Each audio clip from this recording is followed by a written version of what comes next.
کے بعد اللہ رب الجلال نے ارشاد فرمایا وَاعْبُدُوا اللَّهَ وَلَا تُشْرِكُوا بِهِ شَيْئًا وَبِالْوَالِدَيْنِ إِحْسَانًا۔ قرآن مجید کا یہ اسلوب ہے کہ جہاں جہاں بھی اللہ رب الجلال نے اپنی عبادت کرنے کا حکم دیا وہیں اللہ رب الجلال نے انسان کو اپنے والدین کے ساتھ حسن سلوک کرنے کا بھی حکم دیا۔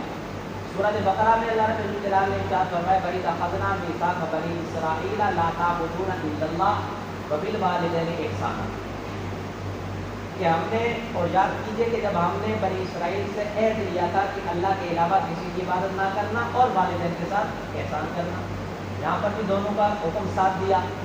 سورۃ بنی اسرائیل میں اللہ رب الجلال نے ارشاد فرمایا وَقَضَىٰ رَبُّكَ أَلَّا تَعْبُدُوا إِلَّا إِيَّاهُ وَبِالْوَالِدَيْنِ إِحْسَانًا،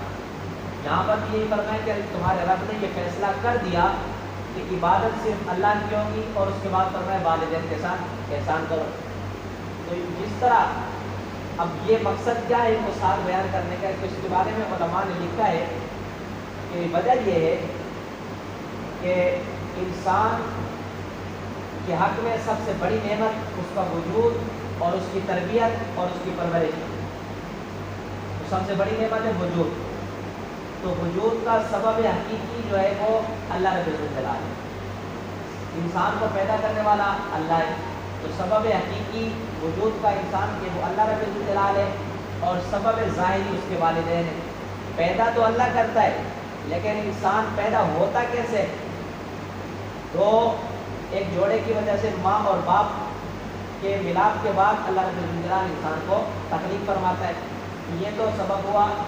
کہ جس طرح اللہ رب الجلال سبب حقیقی ہے، اسی طرح سبب ظاہری اس کے والدین ہے، تو ایک طرح سے یہ بھی مشابہت ہوئی۔ اور دوسرا، جس طرح اس کی تربیت اور پرورش میں حقیقی سبب اللہ رب الجلال ہے، اسی طرح ظاہری سبب اس کے والدین ہیں، یہ بھی مشابہت ہوئی۔ دوسرے نمبر میں یہ ہے کہ جس طرح اللہ رب الجلال اپنے بندے کو نعمتیں دے کر اس سے اس کا عوض نہیں چاہتا، اس کا بدلہ نہیں چاہتا، اسی طرح والدین بھی اپنی اولاد کو نعمتیں جو دیتے ہیں کھانے پینے کے لیے، پہننے کے لیے، یہ جو بھی چیزیں اس کو دیتے ہیں تو اس کو بدلے میں اس سے کچھ نہیں مانگتے کہ مجھے، جب والدین یہ کہے کہ ہمیں اس کے بدلے میں کچھ چاہیے، یہ بھی ایک طرح سے مشابہت۔ اور جس طرح اللہ رب الجلال انسان کو نعمتیں دینے سے اکتاتا نہیں ہے، اسی طرح والدین بھی اپنی اولاد کو ہر خوشی دینے کو تیار ہوتے ہیں، ہر خوشی دیتے ہیں، لیکن انسان جو نا وہ اپنی اولاد کو جو نا وہ نعمتیں دینے کے بعد تھکتا نہیں ہے، اکتاتا نہیں ہے، بلکہ اس کی یہ خواہش ہوتی ہے کہ میں اپنی اولاد کو ہر اچھی سے اچھی چیز فراہم کروں، یعنی کہ وہ چیز جو اس کے لائق ہو میں اس کو دوں، وہ اکتاتا نہیں ہے۔ کتنی ہماری فرمائشیں ہوتی ہیں جو ہمارے والدین پوری کرتے ہیں، یہاں تک کہ وہ ہماری فرمائشیں جو ان کی استطاعت سے بڑھ کر ہوتی ہیں، لیکن وہ اپنا آپ بیچ کر بھی ہماری فرمائشیں پوری کرتے ہیں۔ اور اس کے بعد جس طرح اللہ رب الجلال اپنے گناہگار بندوں پر اپنی رحمت کا دروازہ بند نہیں کرتا، اسی طرح والدین اپنی نالائق جو ان کی اولاد ہوتی ہے ان کو بھی اپنی شفقت سے معروف نہیں رکھتے۔ اور جس طرح اللہ رب الجلال اپنے بندے کو مستقل عذاب دینے سے جو ہے وہ بچانے کے لیے ہدایت عطا فرماتا ہے، اسی طرح ماں باپ بھی اپنی اولاد کو نقصان سے بچانے کے لیے نصیحتیں کرتے رہتے ہیں کہ بیٹا یہ کام نہیں کرنا اس لیے کہ یہ نقصان دہ ہے۔ تو اسی طرح اللہ رب الجلال نے بھی ہمیں بتا دیا کہ یہ کام خطرناک ہے، ان کے قریب مت جانا، جس طرح کہ اللہ کے ساتھ شریک کرنا، رسول کی نافرمانی کرنا، اسی طرح جو نا اللہ رب الجلال کی ذات اور صفات کا انکار کرنا، یا زنا کے قریب جانا، یہ وہ چیز ہے کہ جو انسان کو جو نا وہ جہنم کی طرف لے جانے والے کام ہیں، جو انسان کو نقصان کی طرف لے جانے والے کام ہیں۔ تو اللہ تعالیٰ ہدایت عطا فرما دیتا ہے کہ ان چیزوں کے قریب نہیں جانا، بلکہ یہ کام تمہارے کرنے کے، ان کو کرو گے تو تم میری رحمت میں آؤ گے۔ اسی طرح والدین بھی اپنی اولاد کو نصیحت کرتے رہتے ہیں کہ بیٹا یہ کام نہیں کرنا، یہ کام تمہارے لائق نہیں ہے، اس سے تمہیں نقصان ہوگا۔ تو اسی طرح ان چند وجوہات کی وجہ سے اللہ رب الجلال نے جہاں پر بھی اپنی عبادت کا ذکر فرمایا، وہیں والدین کے ساتھ حسن سلوک کرنے کا بھی حکم ارشاد فرمایا۔ قرآن مجید فرقان حمید میں اس بات کو بیان کیا گیا کہ والدین کے ساتھ احسان کرو۔ ایک صحابی رسول ہیں حضرت ابو ہریرہ، انہوں نے عرض کی، وہ بیان کرتے ہیں کہ ایک شخص رسول اللہ کے پاس آیا اور پوچھنے لگا کہ میرے سب سے زیادہ حسن سلوک کا مستحق کون ہے، یعنی کہ اگر میں کوئی ایسا شخص ہو کہ جس کے ساتھ میں حسن سلوک کروں تو کون ایسا شخص ہے کہ جس کے ساتھ میں سب سے زیادہ حسن سلوک کروں؟ تو رسول اللہ صلی اللہ تعالیٰ علیہ وسلم نے کہا تمہاری ماں، یعنی کہ سب سے زیادہ اگر کوئی تمہارے حسن سلوک کا مستحق ہے تو وہ تمہاری ماں ہے۔ صحابی رسول نے پھر عرض کیا رسول اللہ، پھر فرمایا تمہاری ماں۔ تیسری بار عرض کیا رسول اللہ، پھر تو آپ نے فرمایا تمہاری ماں۔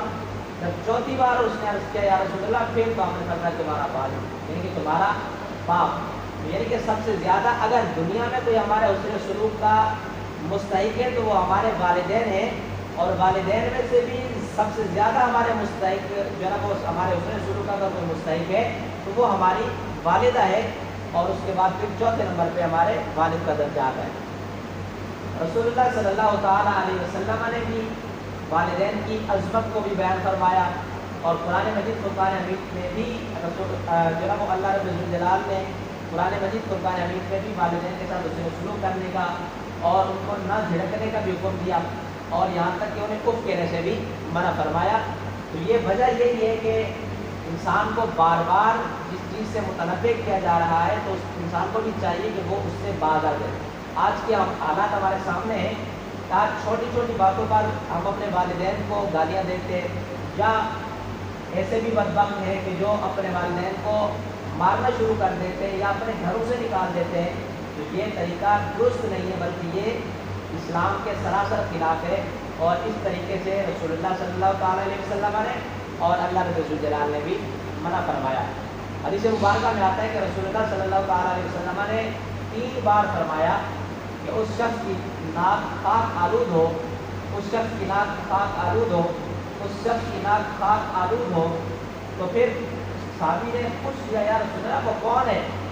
آپ نے فرمایا کہ وہ شخص ہے کہ جس نے اپنے والدین کو، یعنی کہ ماں اور باپ دونوں کو یا دونوں میں سے کسی ایک کو بڑھاپے میں پایا اور وہ جنتی نہ ہوا، یعنی کہ ان کی خدمت کر کے وہ جنت حاصل نہ کر سکا، تو فرمایا کہ اس شخص کی ناک خاک آلود ہو۔